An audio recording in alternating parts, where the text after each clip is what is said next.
Hola a todos, hoy día tenemos el tercer Fireside Chat de Ecpapalec, que es una combinación de conversación y entrevista. Y hoy día tenemos a una de las mentoras de Ecpapalec, Natalia Rojas. Hola, ¿cómo estás? Hola, Bienvenida. gracias. Ella es parte del proyecto Mentorías de Ecpapalec, lo que significa que tú puedes contactarla gratuitamente si es que tienes alguna pregunta o si es que quieres algún tipo de recomendación de una persona que ya tiene una carrera un poco amplia en temas de economía. Bueno, entonces empecemos. Natalia es una economista y tiene una maestría en economía de la Universidad de Queensland en Brisbane, Australia. También tiene un bachiller en economía de la Universidad San Ignacio de Loyola en Lima, Perú. Y Natalia cuenta con una experiencia en políticas públicas, negociaciones internacionales y en financiamiento de cambio climático. Entonces, Natalia, estamos muy interesados en saber cómo es que empezó todo y hasta qué punto te ha llevado el ser una economista. Eh, ¿Hiciste prácticas profesionales en algún momento o empezaste a trabajar desde el primer momento? Sí, hice prácticas preprofesionales. Uno, porque era un requerimiento de la universidad para obtener el título de bachiller. O sea, no, igual no me hubiera podido graduar sin tener las prácticas. Uh -huh. Pero dos, yo creo que es algo muy importante para que marca tu futuro profesional. Sobre todo, creo que es bien importante saber qué institución elegir para hacer tus prácticas profesionales. ¿Cómo las conseguí y cuáles fueron? Bueno, mis primeras prácticas fueron en el Banco Central de Reserva. ¿Por qué elegí el Banco Central de Reserva? Porque el Banco Central de Reserva tiene una buena reputación dentro de lo que es economía. Y aparte yo también ya tenía pensado más o menos involucrarme en lo que es políticas públicas y quizá trabajar en el Estado. Entonces dije, ok, creo que es importante que consiga algo de experiencia en alguna organización del Estado, ¿no? Entonces, ¿cómo las conseguí? Bueno, nada, me metí a la página de internet, vi ahí un teléfono y llamé y dije, hola, ¿qué tal? ¿Me podrían dar un correo donde pueda mandar mi CV? Por eso yo pensé que me iban a tirar el teléfono porque ya está loca de cómo se le ocurre así llamar y decir dónde voy a mandar mi CV, ¿no? Pero les dije, estoy interesada en hacer prácticas profesionales y quisiera saber si hay alguien que podría orientarme en este tema, ¿no? Y bueno, pues me dijeron, sí, manda un correo a esta dirección y ya. Y bueno, dije, ya, pues voy a mandar mi CV. En ese momento mi CV no tenía mucho, simplemente lo que traté de hacer era resaltar, creo que era una página. O sea, traté de resaltar mis, quizá mis logros académicos, bueno, que había estado en el quinto superior, que había trabajado en diferentes proyectos dentro de la universidad, que había apoyado en el centro de investigación de la universidad. Este, entonces, ¿no? Esas pequeñas cosas que te ayudan, ¿no?, a resaltar tu perfil. Y ya, bueno, lo mandé. Pasaron, pasó un mes, no escuché nada, pasaron 2 meses, no sabía nada, yo ya lo había dado por perdido y dije, ya voy a tener que empezar a buscar en cualquier otro lado porque no me llaman. Este, pero un día, así de la nada, recibí una llamada. Levanté el teléfono de mi casa y me dijeron, hola, ¿qué tal? Te estamos contactando porque queremos que vengas a una entrevista para tus prácticas profesionales. Y ya. Y fui a la entrevista y me dieron las prácticas y así fue como empecé. Luego que tú terminaste la carrera de economía, sé que empezaste a trabajar para el Ministerio de Economía y Finanzas. ¿Tú crees, bueno, dos preguntas, ¿tú crees que las prácticas profesionales te ayudaron a que seas escogida en el MEF?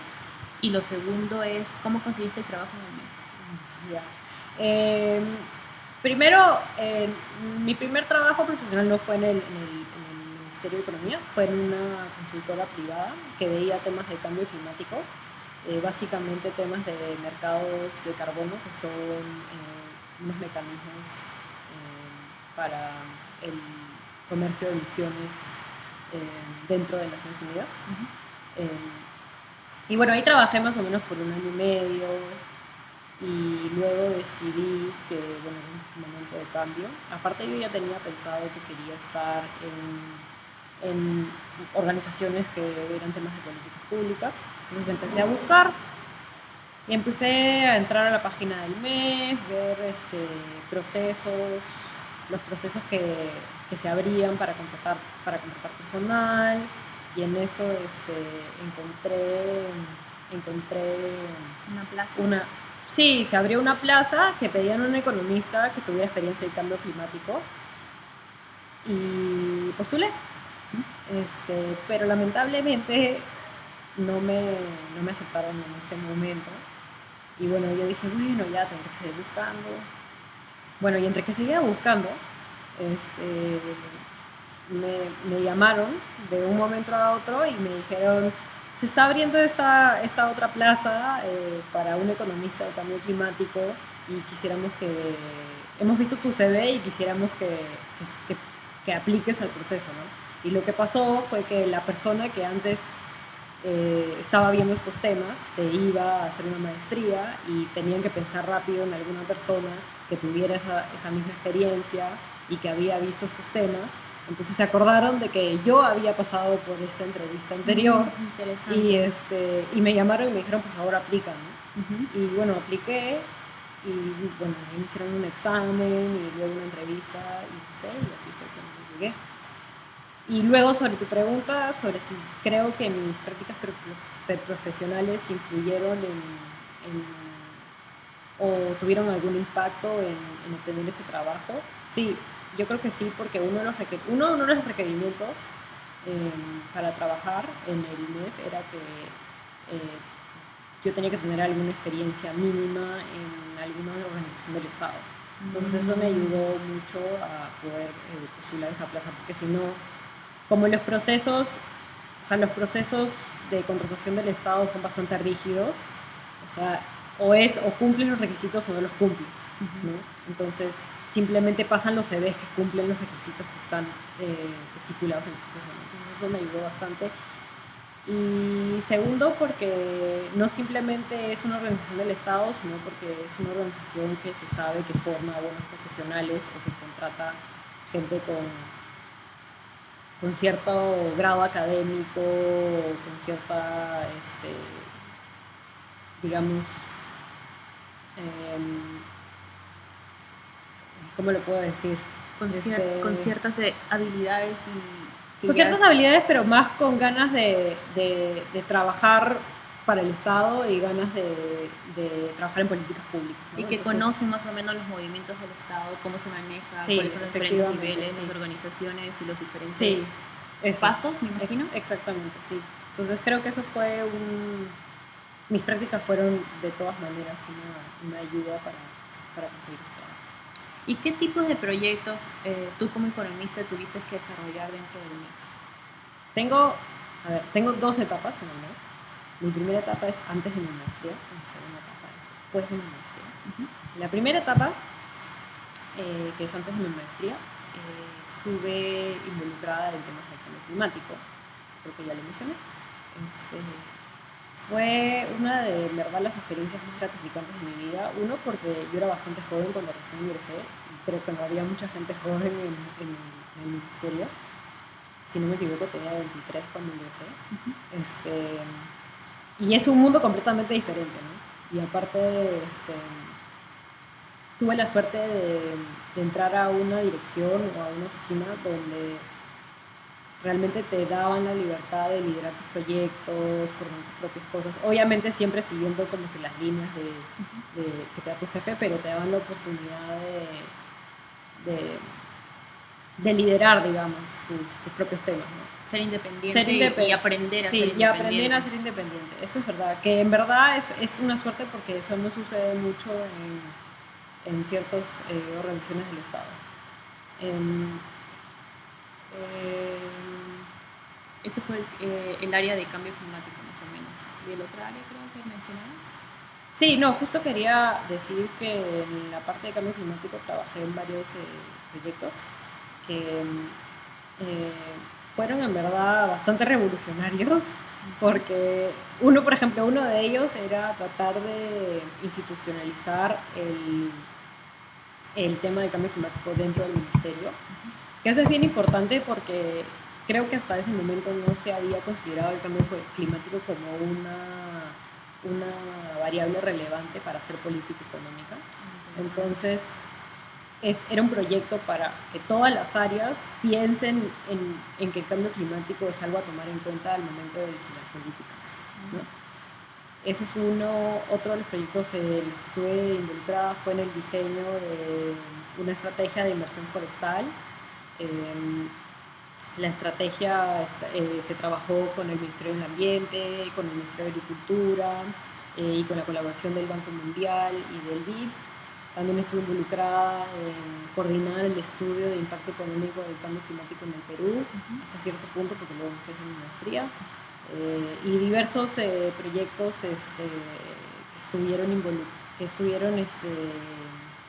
que tenían la finalidad de efectivamente que no solamente el Estado, sino también la población conozca la importancia y el impacto que el cambio climático puede tener en la economía peruana. Entonces eso fue mi primera parte. También algo importante y que en realidad es una de las partes que más me gusta. También estuve involucrada en las negociaciones de cambio climático en Naciones Unidas como parte de la delegación peruana, viendo los temas de financiamiento climático, que es básicamente se discute ahí los compromisos monetarios o financieros que tienen los países desarrollados para con los países en desarrollo, para que los países en desarrollo puedan cumplir sus compromisos en el marco de la Convención de Naciones Unidas para el Cambio Climático. Bueno, esa fue mi primera etapa en el ministerio. Y mi segunda etapa, que es después de hacer mi maestría, estuve coordinando la estrategia del Perú para mejorar las relaciones con la Organización para la Cooperación y el Desarrollo Económico, más conocida como la OECD por sus siglas en inglés. Y eso fue un trabajo súper gratificante porque tuve que coordinar 69 actividades, todas de diferentes tipos y de diferentes temas, llámese temas ambientales, temas de educación, temas de trabajo. Entonces me ayudó mucho a tener una visión general. Digamos, yo no era la especialista en temas laborales, pero tenía que saber al menos como que cuáles eran los principales problemas dentro del mercado laboral, ¿no? Por decirlo así, ¿no? Para poder estar en las discusiones y orientar hacia dónde queríamos que fuera la estrategia, ¿no? O temas ambientales, temas educativos, temas sociales, ¿no? Entonces, sí, esto fue bastante retador porque me ayudó a interactuar con mucha gente de diferentes sectores, de diferentes ministerios, gente de la sociedad civil, porque también se tuvo que realizar bastantes talleres para efectivamente preguntarle a la gente qué es lo que piensa respecto de cuáles son los problemas que tiene Perú en ciertos temas y cómo cree que el acercamiento hacia la organización, hacia la OECD puede mejorar estos problemas, ¿no? Entonces, sí, se tuvo que interactuar con muchos actores de diferentes lugares, con diferentes profesiones, diferentes visiones, diferentes posiciones, y eso me ayudó mucho a entender no solamente la visión desde dentro del Estado, sino también desde fuera, y la visión de los organismos internacionales, y la visión de una diversidad de actores, sí, que a veces que a veces en verdad uno dice, esto es lo que me han enseñado y esto es lo que voy a aplicar, pero luego cuando vas conversando con personas de diferentes, ¿cómo te digo?, que tienen diferentes experiencias o diferentes profesiones o trabajan en diferentes áreas, es un mundo completamente diferente. Y lo que tú has respondido más o menos lo que te quería preguntar después, que era ¿qué tipo de habilidades aprendiste dentro del MEF con todo este tipo de experiencias, ¿no? Porque has tenido que trabajar con multilaterales, has tenido que trabajar dentro de Perú y también pensar en cómo el trabajo en Perú cabe dentro de un trabajo internacional grande que está, ¿no?, dentro de las Naciones Unidas, el Banco Interamericano de Desarrollo, etc. Sí, yo creo que tengo dos, como dos partes, ¿no? Una que es mi desarrollo personal como persona y otra mi desarrollo profesional, ¿no? En la primera parte del desarrollo profesional creo que me ayudó a conocer mucho lo que es, más que nada, yo creo que mi trabajo en el Ministerio de Economía me ayudó a lo que es conocer lo que es servir a la población y servir al Estado y trabajar para que efectivamente la población tenga las mejores opciones siempre, ¿no? Que a veces uno cuando lo ves de fuera dice, el Estado no hace nada, el Estado no ha logrado nada, o no soluciona el tema de la pobreza, no soluciona el tema de la seguridad, no soluciona... Pero la realidad es que detrás de eso que se ve en los medios o en la prensa, hay mucha gente que sí realmente trabaja técnicamente, sin ninguna visión política, para presentar proyectos o presentar programas para mejorar justamente todas estas falencias, ¿se entiende? Y es un trabajo bastante sacrificado.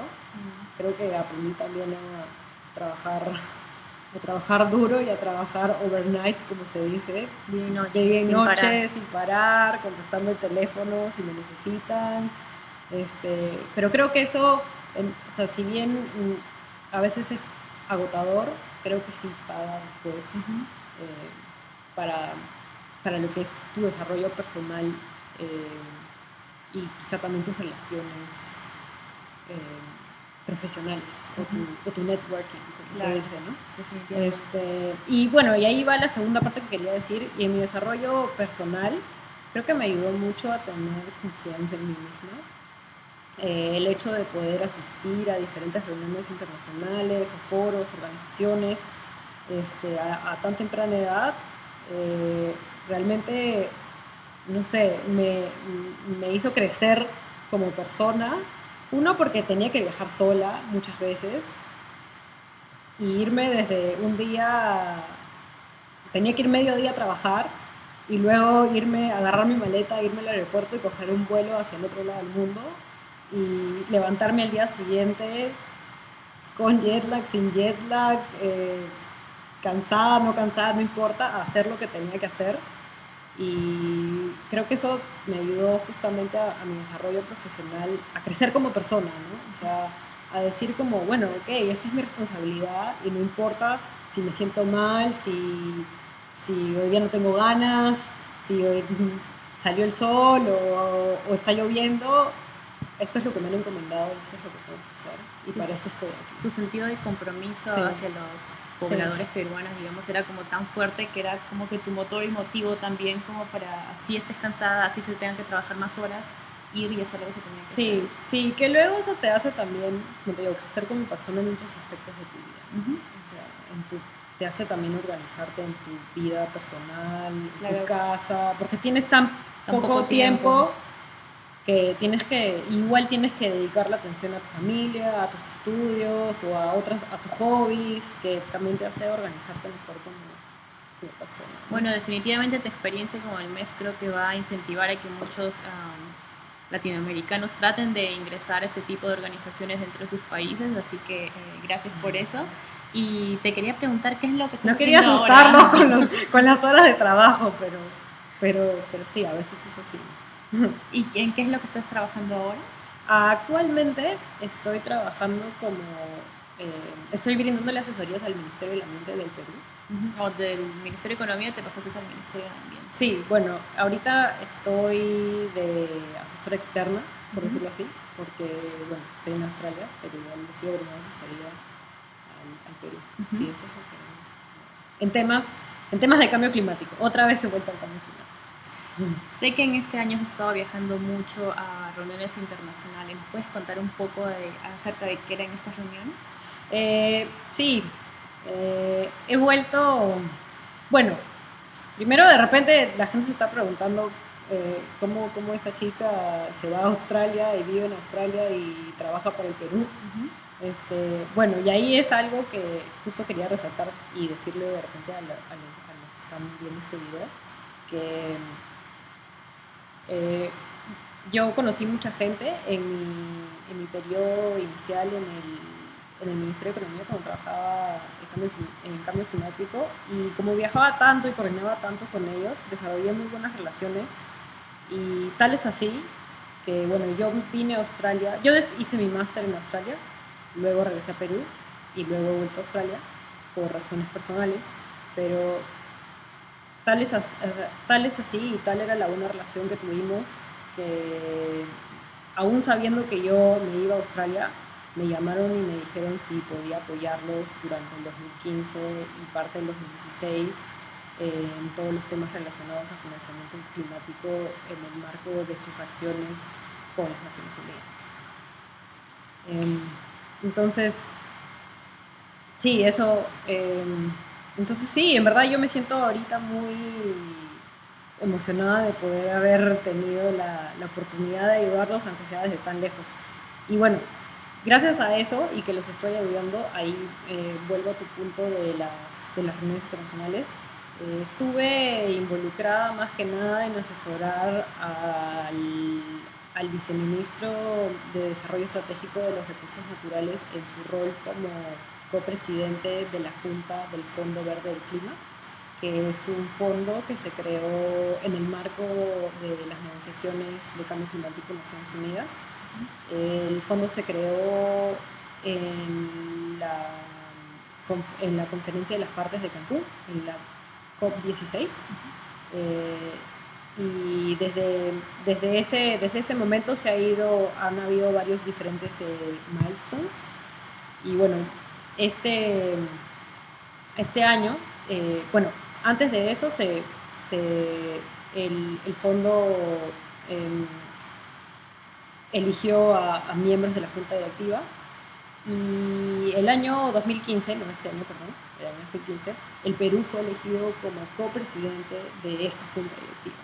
Entonces, ese encargo recayó sobre el viceministro y yo estuve brindando la asesoría, porque él necesitaba un equipo de asesores que lo pueda ayudar en la revisión de los documentos, en la organización de las reuniones, porque el trabajo de tener la copresidencia significa que tú eres la máxima autoridad dentro de esa junta directiva. Por lo tanto, la decisión final o el encargo de facilitar que exista una decisión y un acuerdo entre los miembros de esa junta recae sobre ti. Entonces, eso fue lo que estuve haciendo. Estuve 2 veces en Corea y estuve una vez en Zambia para la última reunión del año 2015, que fue un milestone súper importante porque fue la primera vez que este fondo aprobó proyectos. Y aprobó proyectos en diferentes partes del mundo, uno en Perú inclusive, que lo pueden encontrar en la página web del Fondo Verde del Clima, de Green Climate Fund en inglés. Ahí pueden encontrar la información. Y bueno, sí, fue un trabajo súper retador porque sobre nosotros recaía toda la responsabilidad de facilitar que efectivamente exista una decisión, porque la aprobación de proyectos recae sobre la junta directiva. Entonces ellos pueden decidir que se aprueben o no se aprueben por diferentes razones. Entonces nosotros éramos los que teníamos que hacer que todos los miembros se pongan de acuerdo en decidir si este proyecto va o este proyecto no va o cuál es la razón. Y bueno, además también se trabajó, antes de esa aprobación se tuvo que poner en práctica, o se tuvo que hacer que la Junta apruebe diferentes políticas para que el fondo opere de la mejor manera. Entonces eso también tuvimos que hacer. Sí, ya, esa fue mi experiencia en cuanto al Fondo Verde del Clima. Y luego también estuve involucrada en un poco menos de tiempo, pero casi en la última parte o la segunda mitad del año, estuve bastante involucrada en lo que eran las negociaciones hacia el Acuerdo de París. Como muchos deben saber, al final del 2015 se aprobó el Acuerdo de París, que es el acuerdo global que va a reemplazar el protocolo de Kioto. Y esa fue una experiencia increíble, súper gratificante, porque es la primera vez que todos los países se ponen de acuerdo en tomar acciones frente al cambio climático. que todo, o sea, el protocolo de Kioto establece límites para ciertos países, para ciertos no, pero en este acuerdo sí es un acuerdo global que dice que todos deben hacer algo. En el marco de sus respectivas capacidades, en el marco de sus contextos socioeconómicos, etcétera, pero todos deben hacer algo porque es un problema global que nos afecta a todos, ¿no? Entonces, eso es algo que para mí fue bastante, presenciar fue algo increíble, ¿no? Que 190 y tantos países se ponen de acuerdo en un tratado internacional. Wow, increíble. Bastante trabajo que vino antes de la reunión también, ¿no? Sí, ahí no me puedo dar crédito porque yo creo que mucho trabajo lo hizo la delegación del Perú porque ellos en Lima en el 2014 se dio la COP20, que fue la conferencia de las partes previa a la que se dio en París, donde se firmó el acuerdo, pero Lima fue un paso bien determinante para que se pueda lograr el Acuerdo de París.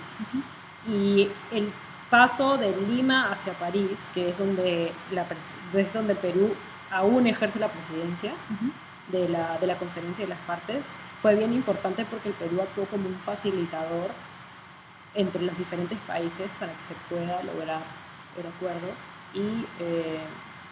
y ayudó pues luego a la presidencia francesa a efectivamente lograr el texto final, ¿no? Que es lo que ahora tenemos bueno, no en las manos, pero está en la página y está en diferentes idiomas y que todos pueden bajarlo, acceder y leerlo, y investigarlo, y escrutinarlo, y criticarlo, y pensar hacia dónde nos lleva, sí, efectivamente. Con toda la experiencia que nos has contado, creo que de repente alguien se debe preguntar que es muy inusual que una economista esté involucrada en todos estos temas políticos. ¿Cuál es tu opinión al respecto? Sí, no. No es súper usual que una economista esté involucrada en temas de cambio climático, por ejemplo, que es uno de los temas, ¿no? Que a veces uno pensaría que un economista no tendría por qué estar involucrado. Pero la verdad es que yo creo que eso es más por los clichés o los estereotipos que uno tiene en la cabeza, ¿no? Porque realmente, si tú piensas, el cambio climático tiene impactos económicos, más que impactos de otro tipo, ¿no? Porque, ok, sí, es un problema ambiental, pero finalmente genera un problema económico, porque, por ejemplo, las personas ya no van a poder plantar ciertos cultivos en ciertas zonas porque el clima ya no va a ser el mismo. Por lo tanto, eso les impide generar recursos de lo que ellos siembran. Algunos les impedirá exportar sus productos, etc. Entonces hay que repensar cómo podemos hacer que el cambio climático no genere estos impactos que al final los que más van a sufrir quizás son hasta los más pobres, ¿no?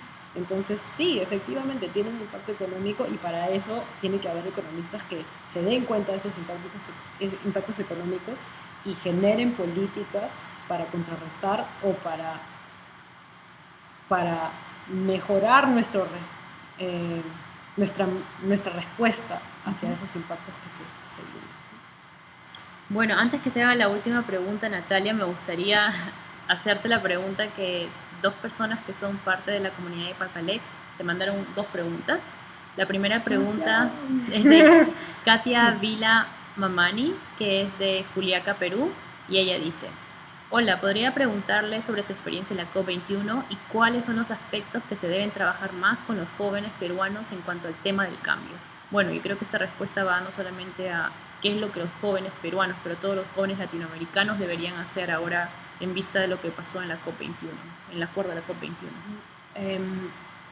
Yo creo que justamente el tema de los jóvenes y el cambio climático es algo súper importante, porque el cambio climático es algo que afecta, quizá no nos afecta ahora, bueno, ya los estamos viendo algunos efectos, pero quizá no lo sentimos tanto porque hasta ahora no hemos visto, grandes impactos, pero yo estoy segura que esos impactos se van a ir incrementando intergeneracionalmente.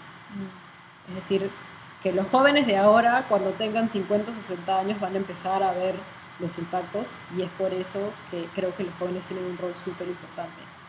Lo que yo diría es que investiguen el acuerdo.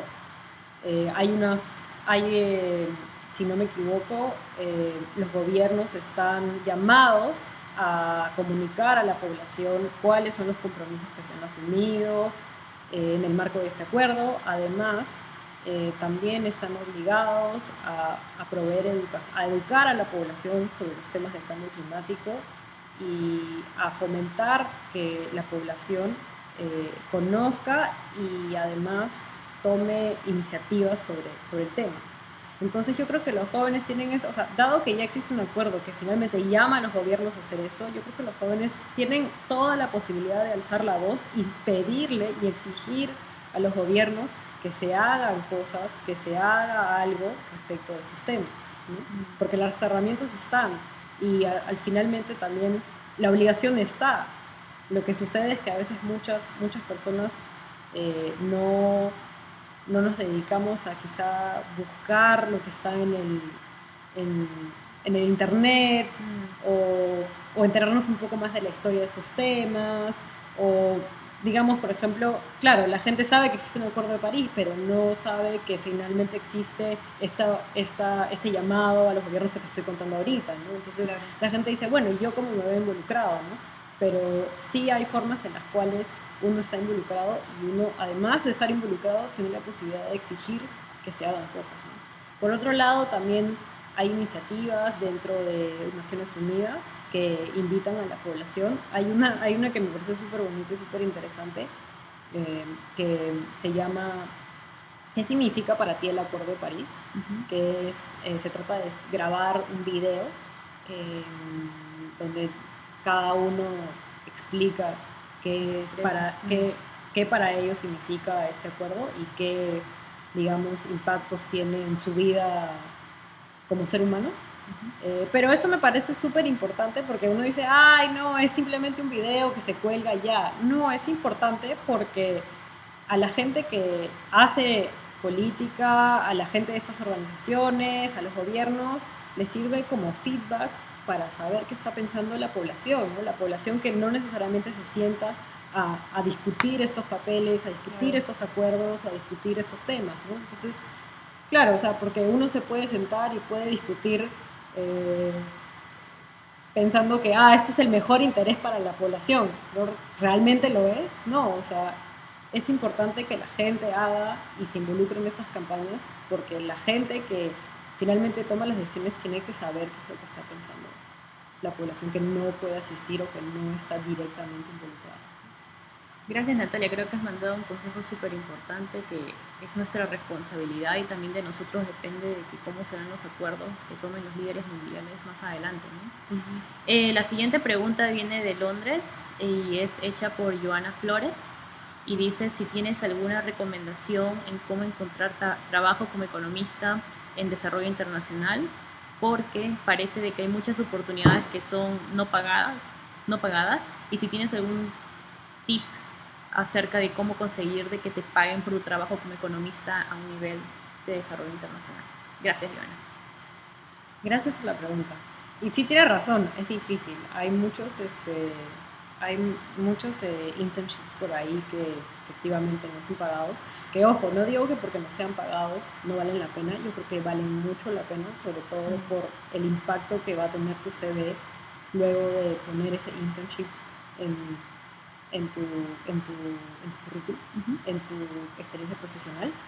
Yo creo además que si es que tienes ahorros o algo y realmente quieres empezar, yo creo que sí deberías lanzarte a hacer esos internships. Si lamentablemente no los tienes, porque muchas veces sucede y no se puede, pues hay también, y esto es bien interesante porque no mucha gente sabe, hay esas organizaciones, las Naciones Unidas, por ejemplo, el Banco Mundial, el Banco Interamericano de Desarrollo, tienen programas para desarrollo de jóvenes que se llama el Young Professionals Program, Básicamente esto es ya para gente que tiene más o menos algo de experiencia y algunos estudios, pero sí son remuneradas y sí es una buena forma para empezar a desarrollarte en el área de desarrollo internacional, si es lo que te gusta, ¿no?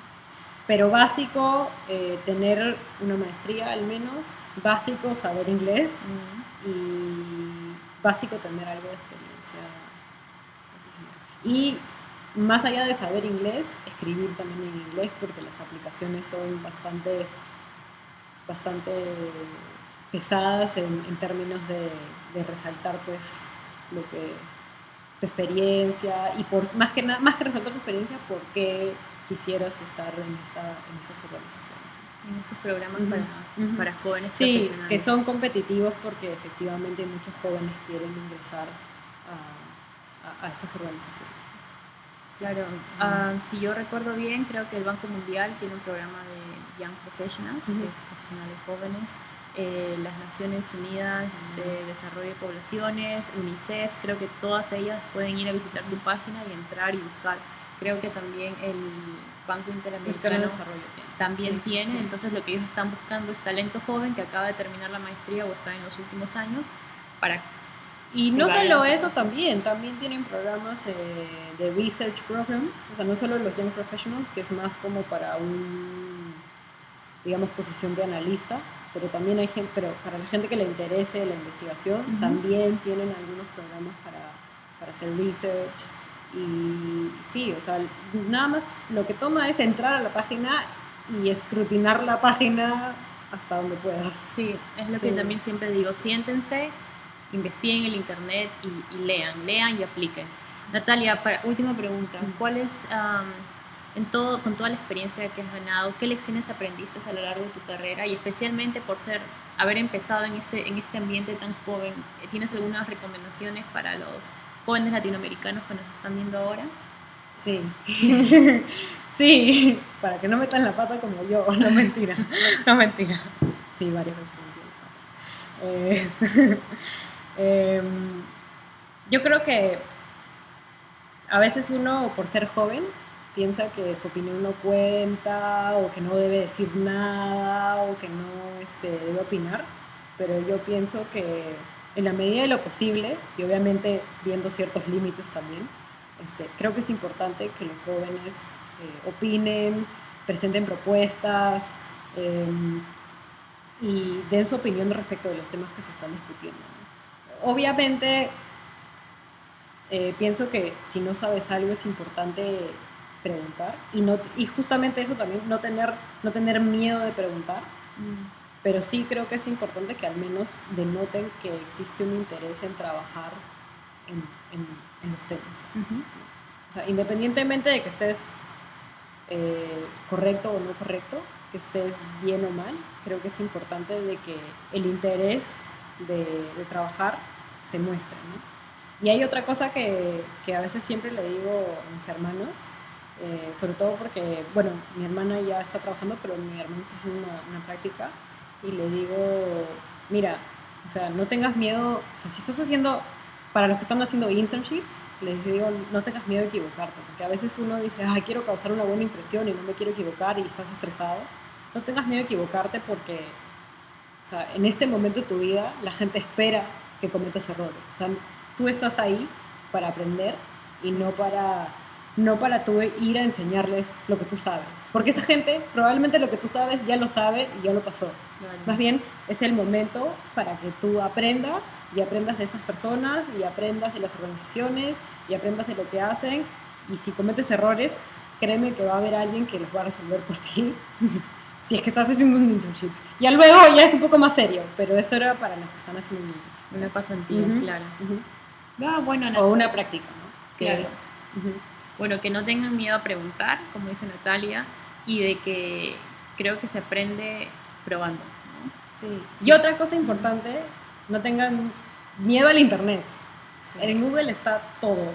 Y creo que es importante que uno agarre el Google, investigue y luego arme una tabla de, por ejemplo, si estás buscando pasantías, qué me ofrecen, qué no me ofrecen, qué necesito, cuáles son mis requerimientos, y pues hagas un comparativo de qué es lo que te conviene más o qué es lo que más te beneficia a ti para tu carrera profesional. Pero sí creo que es importante hacer eso. Muchas gracias, Natalia. Muchas gracias a todos por estar con nosotros hoy.